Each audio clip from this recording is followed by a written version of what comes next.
What's up, my people? Been getting a lot of messages, a lot of calls about starting an independent living for veterans. Please listen up. Before you think about the cons of starting an independent living for veterans, first think about the pros. If you haven't realized when it comes to an independent living is able to run on autopilot. These individuals are totally independent as they are able to live in the community being self-sufficient on their own. Yes, there comes pros and cons when it comes to open up an independent living, but at the same time, that's where the systems are put in place for problematic problems that may occur.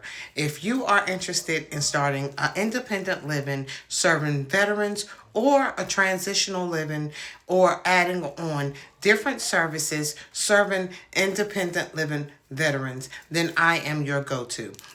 If you want to narrow it down, serving a targeted population of veterans, then I am your go-to. I would advise you to meet me in Atlanta on February the 21st and 22nd as I narrow down your targeted population serving different targeted populations of veterans, what those rates are going to look like, fair market, other services that is available, grants that are coming up, how you can sign up on your procurement portal to actually bid on these grants, all of the different services that is eligible to these veterans, how you can house hospice veterans without having a license, as well as you can serve mental health and IDD veterans in an assisted living facility as they would be tier ones, non-problematic, able to live out into the community on their own.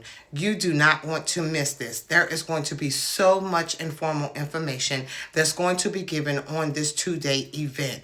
If you have not figured out how to actually start the process of running an independent living, allowing it to run on autopilot, then again, by all means, I am your go-to. I actually have independent living and transitional living in 4 different states.